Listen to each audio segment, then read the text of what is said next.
tahapan inilah yang mempengaruhi hasil karyamu. Dalam merangsang gagasan baru, tentunya butuh proses yang disebut proses kreatif. Proses kreatif berarti keleluasaan pengembangan ide-ide secara bebas.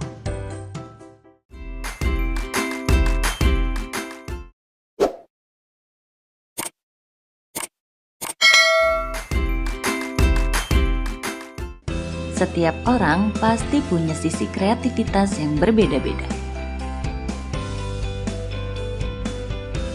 Tapi, dalam berkarya kamu pasti melakukan sesuatu hal yang sama, yaitu proses kreatif. Karena proses kreatif itu sendiri berkaitan dengan menggali ide.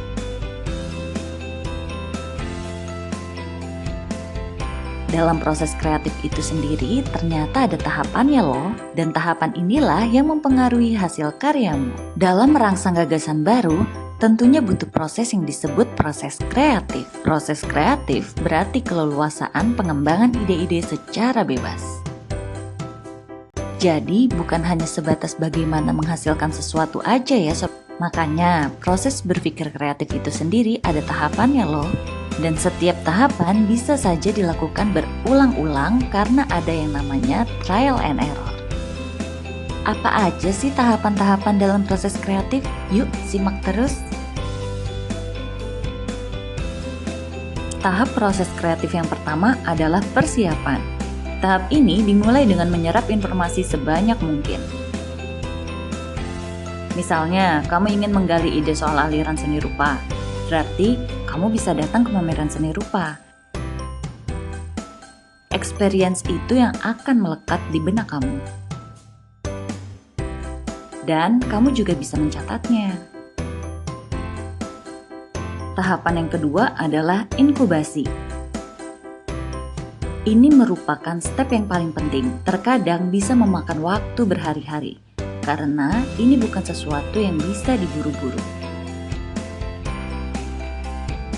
Kamu dapat membebaskan diri dari pikiran-pikiran yang selama ini membuat kamu lelah untuk membantu kamu menyusun pikiran yang masih bercabang.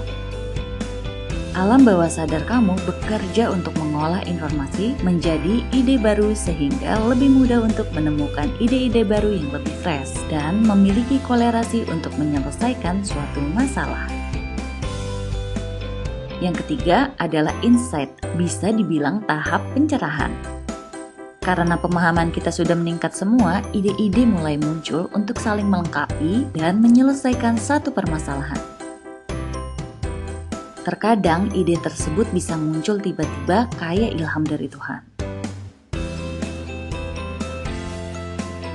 Ini terjadi karena alam bawah sadar kamu pada tahap-tahap sebelumnya sudah memilah-milah manakah informasi yang menarik dan punya value.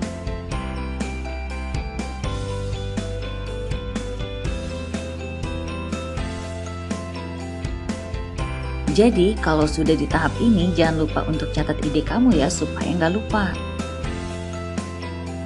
Tahap berikutnya adalah evaluasi ide. Di sini, kamu memerlukan kritik untuk refleksi diri. Apakah ide udah layak untuk direalisasikan? Apa aja sih yang masih kurang? Dan bagaimana cara mematangkannya? Kamu juga bisa meminta bantuan teman, keluarga, atau rekan lainnya. Setiap orang punya cara pandang masing-masing sehingga semakin banyak masukan, maka semakin banyak pula ide-ide baru yang kamu dapatkan dari hasil evaluasi. Tahap yang terakhir adalah elaborasi. Disinilah kamu melakukan pekerjaan yang sesungguhnya. Elaborasi adalah tahap mengerjakan secara cermat dan tekun. Di tahap ini akan memakan banyak waktu dan tenaga. Begadang semalam pun menjadi hal yang wajar. Yang terpenting adalah kamu bisa menyelesaikan sampai benar-benar selesai dan gak berhenti di tengah jalan. Banyak orang yang menyepelekan proses kreatif. Padahal tahap pertama dan kedua adalah tahap yang paling fatal jika dilewatkan begitu saja. Tahap persiapan adalah tempat untuk mencari hal-hal menarik bagi kamu. Tahapan proses kreatif ini memang gak harus kamu ikuti secara persis dan kaku ya. Tapi buat kamu yang mengalami kesulitan untuk fokus, video ini bisa membantu kamu loh supaya bisa bekerja secara efektif. Mulai sekarang, jangan lewatkan tahap proses kreatif ya sebelum merealisasikan karya. Sekian dan sampai jumpa.